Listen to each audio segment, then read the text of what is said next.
Hello everyone, hope you are doing well wherever you may be. Matt James here. I would like to let you know that this is chapter 2 of What Mountain. Please go back and listen to chapter 1 if you haven't already. I must apologize for the quality of chapter 1 as there's some weird static in the background that I just simply couldn't edit out. I don't know what was up with that. But please go back and listen to it anyways, and hopefully this is a better quality. Anyways, moving forward, chapter 2. Mike and Rebecca kept looking up at Miss Patty, who was just staring at them from the counter with a smile like a hungry cat. They managed to finish their meal, but it was in silence, and somewhere in the very back of their minds, they both realized that this was the best meal they have ever eaten. But with things as they were, it had been eaten quickly and was rather tasteless. More or less, they were simply eating the food because they were told to eat it. Once they were finished, and after being asked if they wanted more by Miss Patty, they were quickly rushed into a room in the back of the restaurant. Inside looked more like a cross between a break room and an office and a high school classroom. There were a few chairs, some sofas, a table in the middle of the seating area, a fridge, coffee machine, and a microwave. In the back of the room was another exit, but it was blocked by a podium and what struck Mike as a teacher's desk. Behind the desk, there was even an old-school green chalkboard. The room, however, wasn't empty. On the far sofa, there sat a family of 4, a man, a woman, a boy around 10 years old, and a girl just slightly younger. They all looked about how he felt. On one of the armchairs sat a young woman who looked mildly bored. Next to her on the floor sat a young boy around 12 who sported a gleeful smile, as if he was excited for what was about to happen.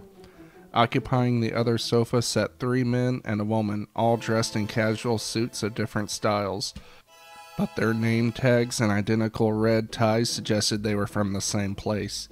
Each sported a steaming cup of coffee in their hands as if this helped block the fact that their reality had just been shattered.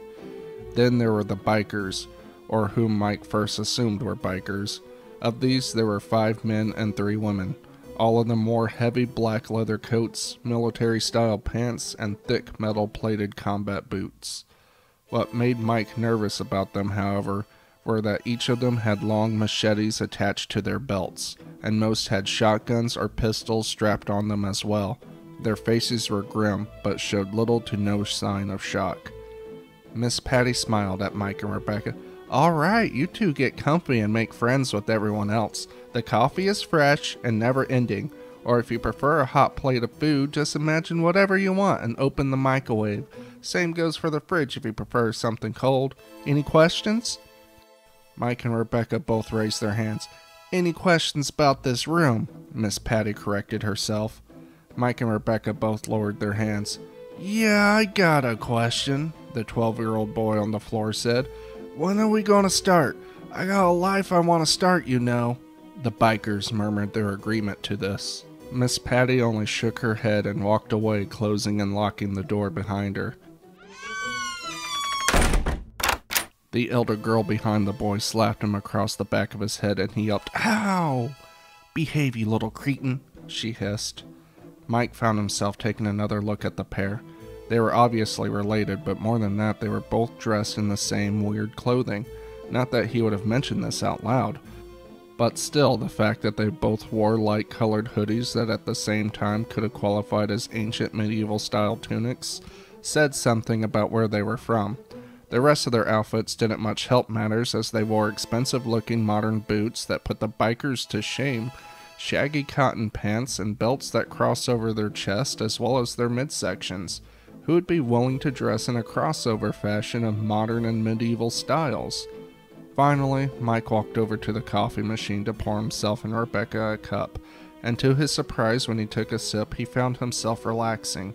He hadn't even realized that he had been tense. He must have been zoned out, as Rebecca called it.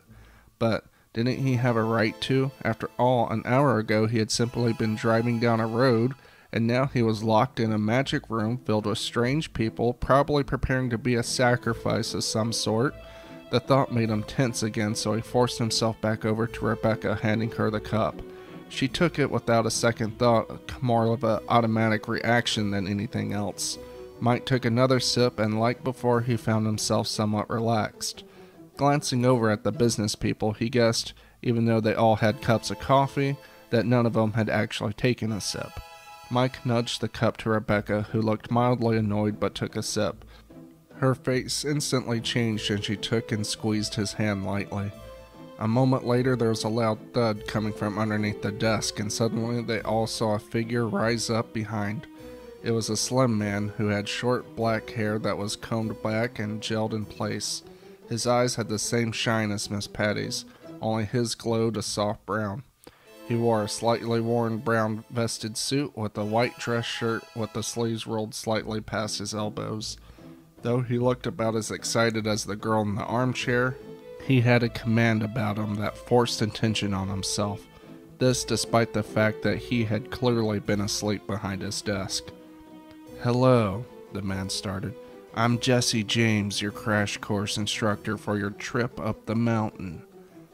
"Are you the real Jesse James?" one of the businessmen shouted. "Shouldn't you be dead?" Jesse huffed, but otherwise ignored the question. "I'm here to give you lot basic instructions on how to reach the first tower alive." "I thought Jesse was supposed to have blue eyes," the businesswoman said. "Enough!" Jesse ordered. "My blue eyes were taken by the mountain, even though I passed all cursed towers in turn for the deeds of my past. Furthermore, I was assigned here to this room until the mountain believes I have atoned.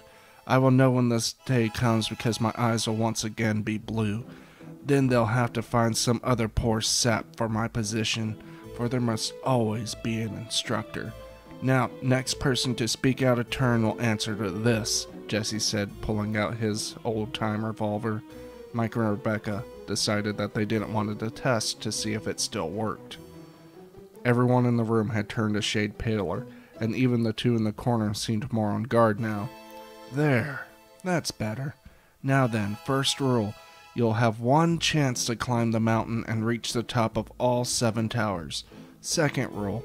There is no escape until the end of the second tower, so if you wish to leave, it will not be possible until that point.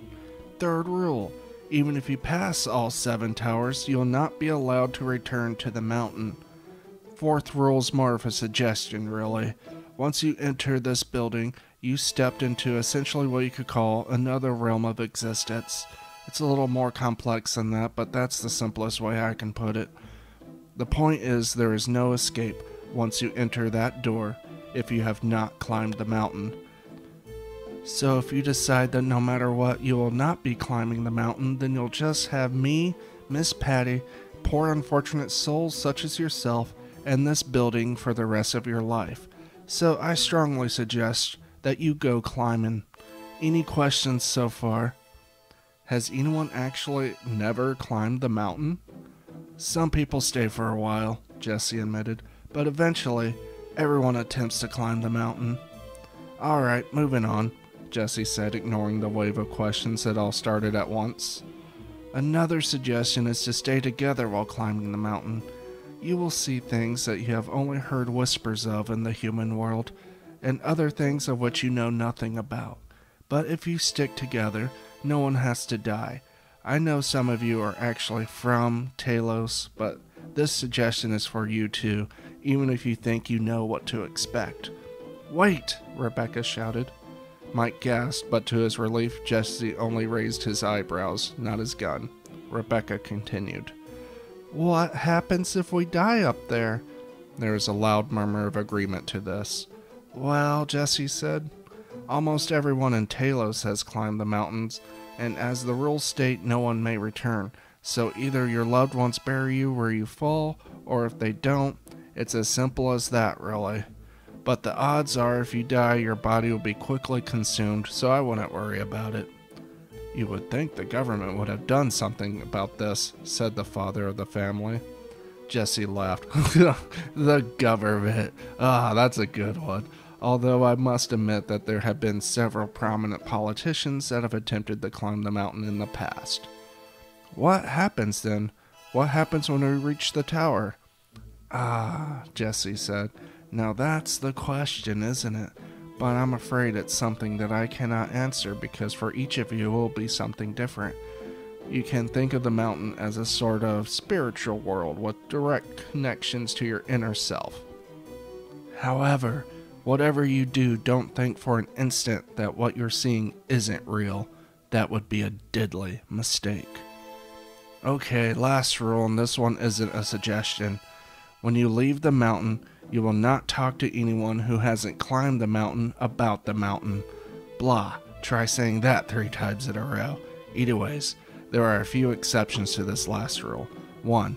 You can tell your biological children should you choose to do so. Or 2. You can tell someone or a group about the mountain, but only if you are willing to carry the responsibility of either killing them or getting them to the mountain.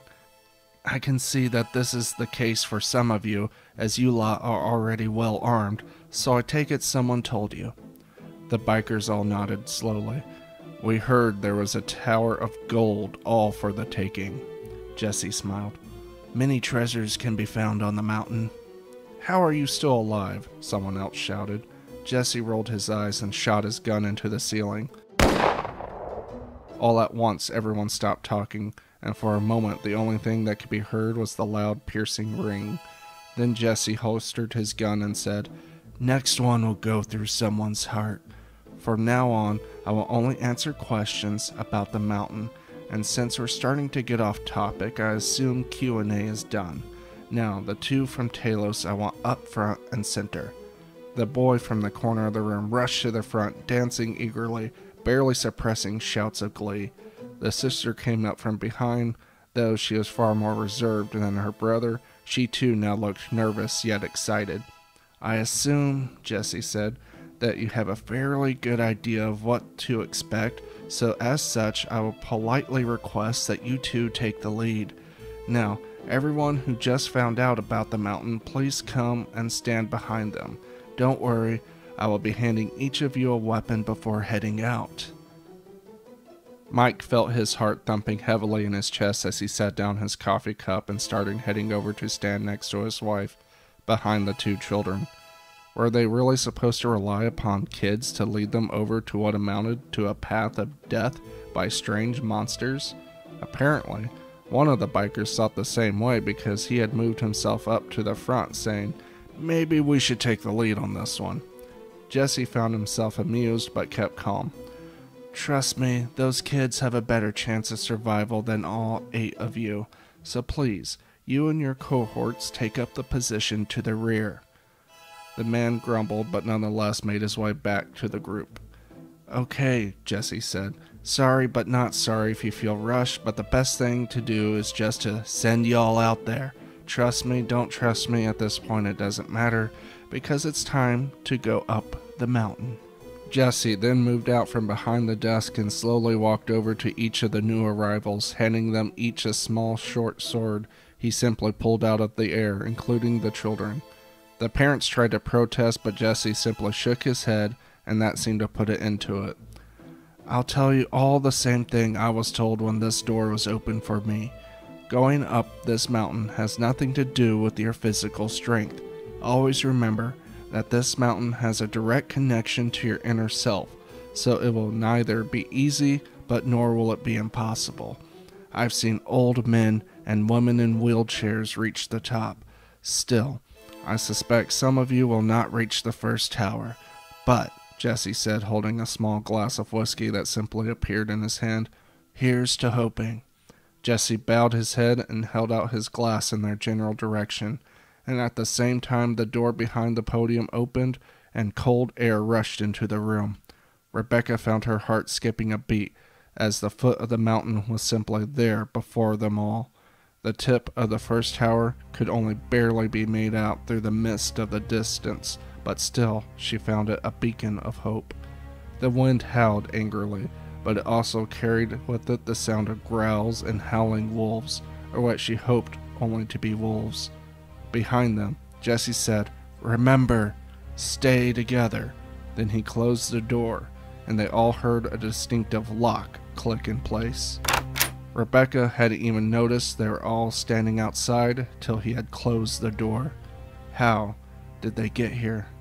She felt Mike grab her hand, and she felt in his skin a desperation that she hasn't felt from him in years. "I'm scared," he whispered. She squeezed his hand and turned her gaze back up to the shining tip of the tower. "Come on," she urged. "We can do this."